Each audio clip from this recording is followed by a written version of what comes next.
Que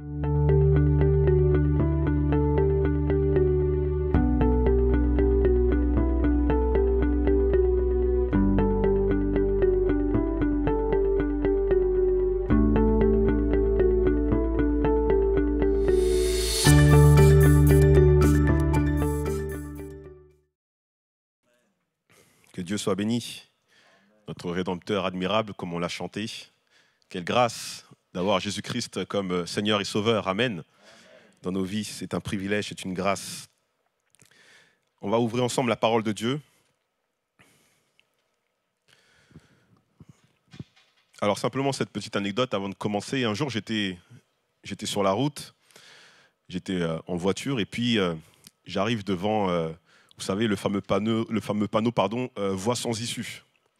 Et je suis devant ce panneau et au fond de moi, je suis persuadé qu'un jour, j'avais déjà pris ce chemin et qu'en fait, ce n'était pas une voie sans issue. Et j'étais convaincu au fond de moi.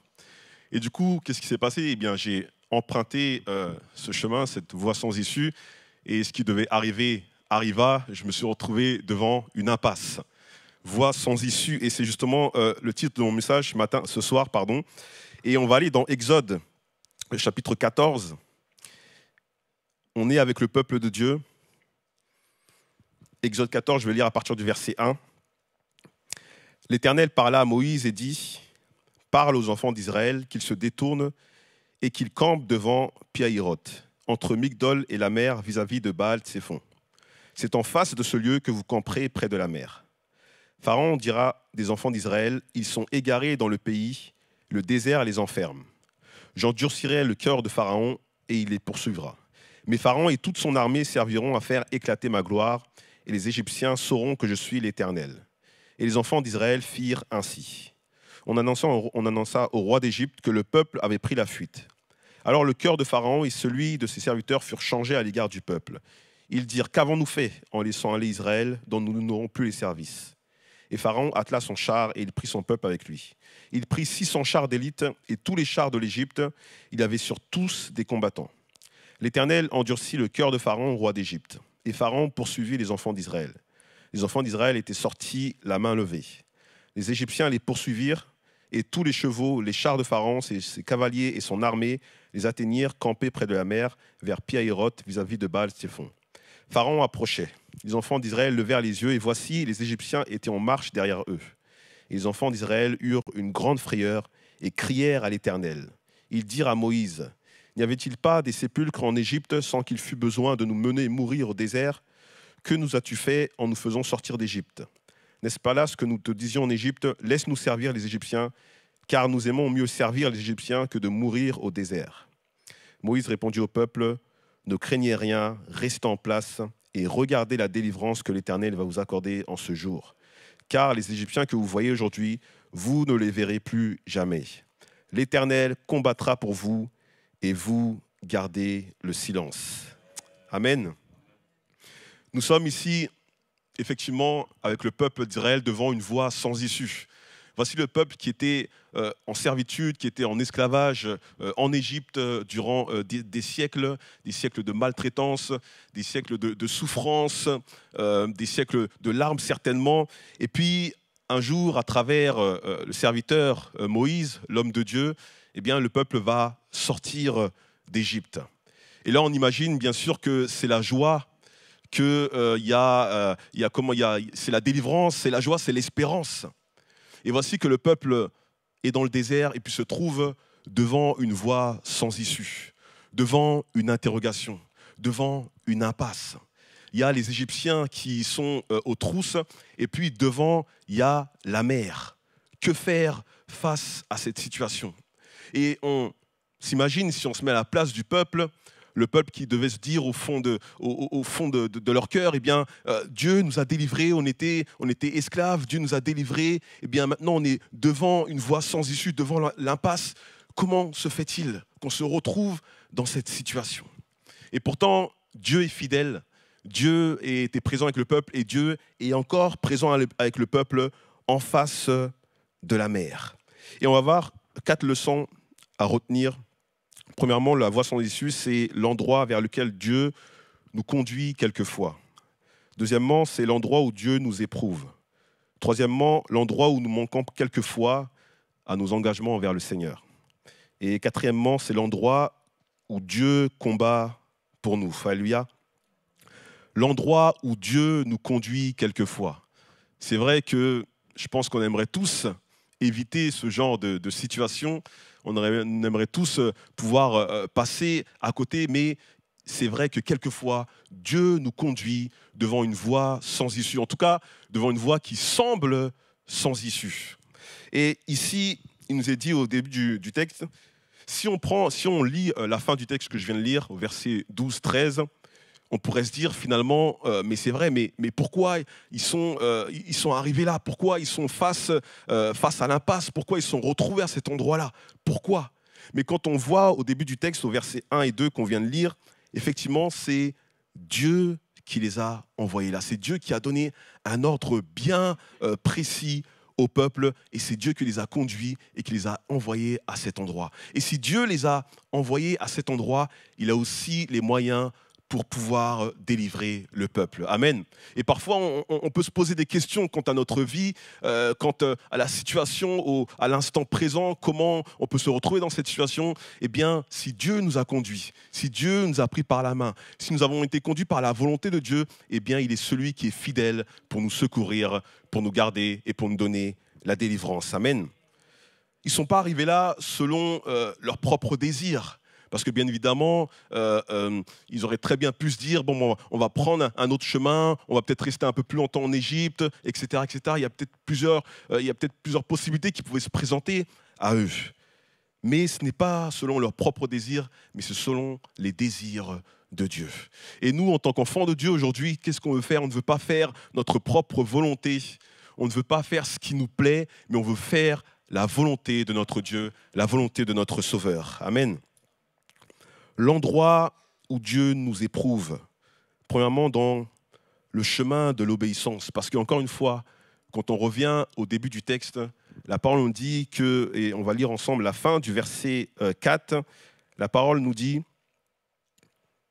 et je prends directement au début du verset 4, « J'endurcirai le cœur de Pharaon, il les poursuivra, mais Pharaon et toute son armée serviront à faire éclater ma gloire, et les Égyptiens sauront que je suis l'Éternel. » Et les enfants d'Israël firent ainsi.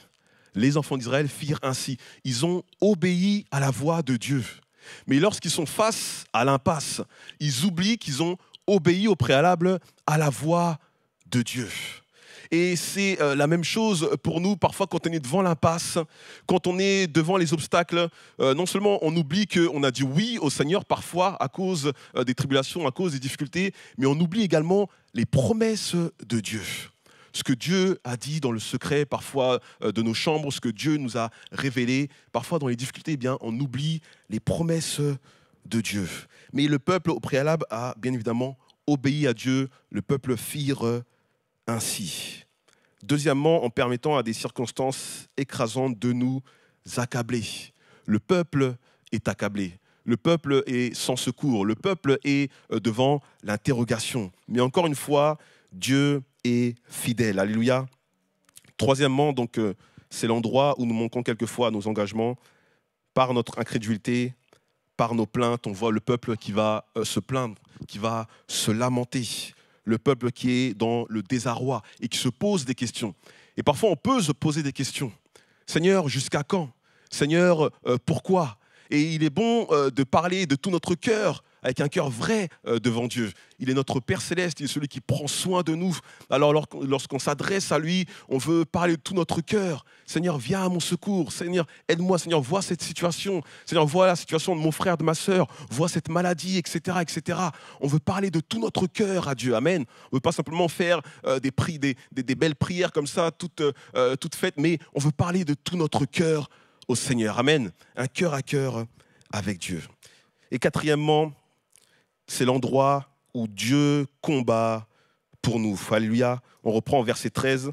Le Seigneur intervient toujours au bon moment. Au verset 13, il nous est dit, Moïse répondit au peuple, ne craignez rien, restez en place et regardez la délivrance que l'Éternel va vous accorder en ce jour, car les Égyptiens que vous voyez aujourd'hui, vous ne les verrez plus jamais. Alléluia.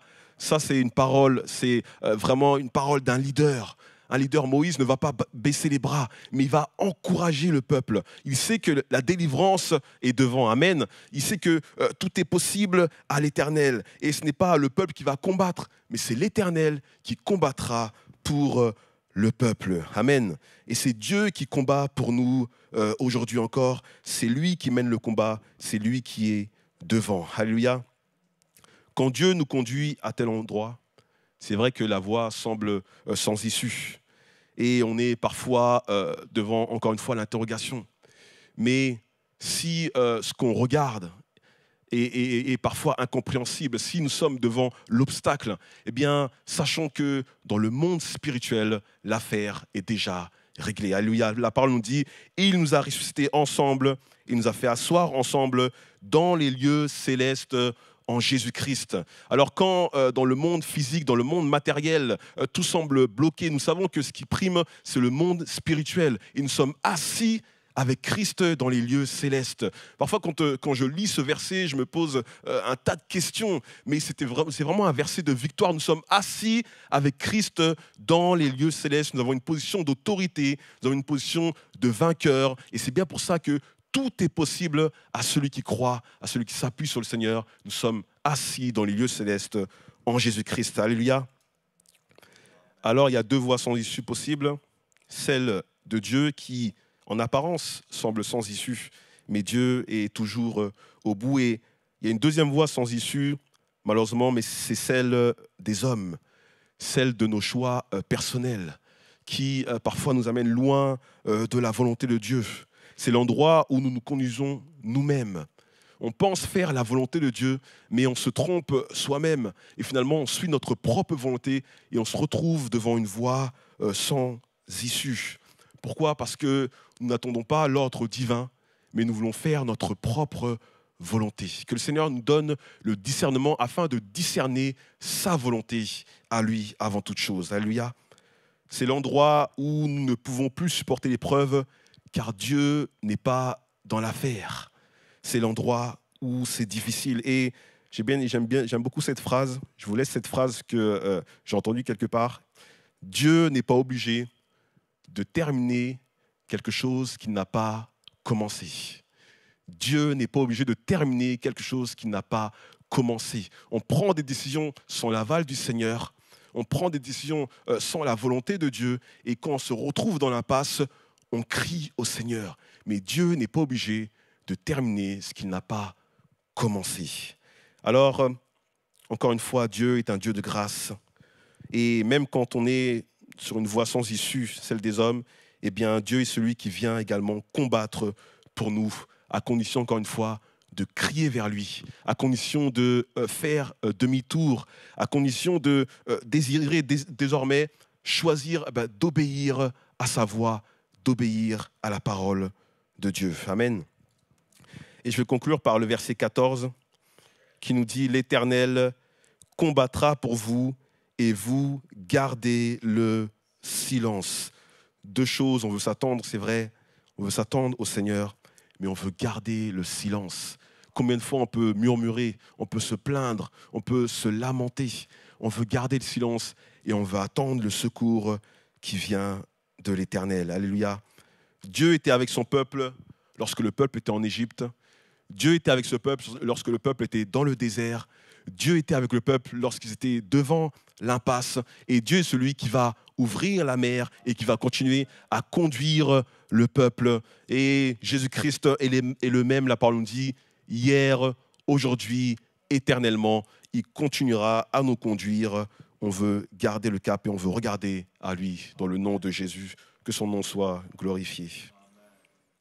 Alléluia. Seigneur Jésus, nous te bénissons. Te remercions, Seigneur, pour ta parole. Merci, Seigneur, parce que c'est vrai que tu es notre Dieu. Tu es celui qui combat pour nous. Tu es le fidèle, tu es le véritable. Seigneur, nous avons foi en toi et nous avançons main dans la main avec toi Alors Seigneur Jésus, viens Seigneur encore dans nos vies, dans nos combats du quotidien. Seigneur, nous te prions pour l'Église, pour tous les défis qui se trouvent devant nous, Seigneur. On veut s'appuyer sur toi, Seigneur. On veut marcher par la foi. On veut remporter des victoires. Merci Seigneur Jésus, parce que c'est vrai, même dans les moments difficiles, même dans le désert, eh bien tu es avec nous. Même devant l'impasse, tu es avec nous, Seigneur. On veut marcher à ta suite. Merci Seigneur encore de conduire toutes choses et que ton nom soit encore glorifié au siècle des siècles. Amen.